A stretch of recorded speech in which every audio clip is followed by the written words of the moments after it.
Hi అండి, అందరూ ఎలా ఉన్నారు? నేను చాలా బాగున్నాను.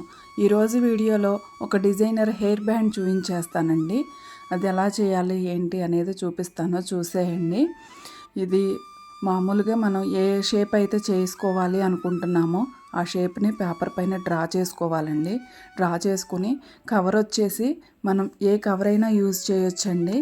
అంటే నా ఉద్దేశం ఏంటంటే మనం శారీస్కి వస్తుంటాయి, అలాంటివైనా యూజ్ చేయొచ్చు. మనకి ఇంకా స్ట్రాంగ్గా ఉండాలి అనుకుంటేనండి, ఇంకా మనకి అట్ట ఉంటుంది కదా, అంటే ఎక్కువ మందం లేకోకుండా ఉంటుంది కదా, అలాంటిది తిన్నగా లేనిది ఏదైనా అట్ట ముక్కను కూడా తీసుకొని చేసుకోవచ్చండి. నేను ఏ షేప్లో అయితే డ్రా చేశానో ఆ షేప్లో పెటల్స్, ఆ షేప్లో నేను గ్లూ అప్లై చేశానండి. ఆ గ్లూని ఆ విధంగా డ్రా చేసుకుని దానిపైన జర్దోజీ యూజ్ చేస్తున్నానండి నేను ఆ షేప్ రావటం కోసం. గోల్డ్ జర్దోజీ అండి. అది తీసుకుని మనం సేమ్ ఏ విధంగా అయితే గ్లూని అప్లై చేసామో అదే విధంగా ఆ షేప్లోనే జర్దోజీని అంటించేసుకోవాలండి. షేప్ అవుట్ అయిపోకోకుండా స్లోగా అంటించుకోవాలండి. నేనైతే కొంచెం ఫార్వర్డ్లో పెట్టానులేండి, ఎక్కువ వీడియో లెందీ అవుతుందని చెప్పేసి. నా వీడియోని కనుక ఫస్ట్ టైం ఎవరైనా చూస్తున్నట్టయితే నా వీడియోస్లో మంచి కంటెంట్ ఉంది అనుకుంటే మాత్రం ఖచ్చితంగా సబ్స్క్రైబ్ చేసుకోండి. ఇలాంటి వీడియోస్ ఎన్నో వస్తుంటాయండి ఇక ముందు కూడా. చూశారు కదా, నేను ఆ విధంగా మొత్తం అంటించేసానండి. షేప్ అవుట్ అయిపోకోకుండా చూసుకోవాలి. ఆ తర్వాత మనం కట్ చేసేసుకోవటమేనండి. ఆరిపోయిన తర్వాత కొద్దిగా కట్ చేసుకుంటే షేప్ అవుట్ అయిపోకుండా ఉంటుందండి అదంతా కూడా. ఇప్పుడు మనం దానికి నేను 2mm కట్ బీడ్స్ తీసుకున్నానండి, గోల్డ్ కలర్వి. అలానే షుగర్ బీడ్స్ కూడా తీసుకోవచ్చు. చూశారు కదా, మధ్యలో మనం గమ్ అప్లై చేసుకుని అవి మొత్తం కూడా స్ప్రెడ్ చేసుకోవాలండి ఒక్కొక్కటిగా పెట్టుకుంటూ. అదేవిధంగా మనం శారీస్కి మ్యాచింగ్ కూడా చేసుకోవచ్చండి ఇదే విధంగా. ఎందుకంటే ఇప్పుడు కట్ బీడ్స్లోనే కలర్స్ వచ్చాయండి. మనకి ఏ శారీ అయితే కలర్ ఉంటుందో ఆ కలర్ కట్ బీడ్స్ తెచ్చుకుని కూడా మనం చేసుకోవచ్చండి. ఒక 1 తులం అలా తెచ్చుకోవచ్చండి. ఒక హెయిర్ బ్యాండ్కి వచ్చేసి నాకు తెలిసి 1 తులం కూడా ఎక్కువే అవుతాయి. 1 తులం అలా తెచ్చుకుని మనం చేసుకోవచ్చండి. మనకు నచ్చిన కలర్స్లో, మనకు నచ్చిన మోడల్స్లో చేసుకోవచ్చు. ఈజీగా చేసేసుకోవచ్చండి. కొంచెం టైం స్పెండ్ చేయాలి అంతే, దేనికైనా సరే. మధ్యలో ఎక్కడన్నా గ్యాప్ వస్తే నా దగ్గర అవే చిన్నవి బాగా చిన్నవన్నమాట, అవి కట్ బీడ్స్ ఉంటే అవన్నీ కూడా పెట్టి మొత్తం ఫిల్ చేసేసానండి. మిగిలిన పెటల్స్ కూడా ఫిల్ చేసేసుకున్నాను.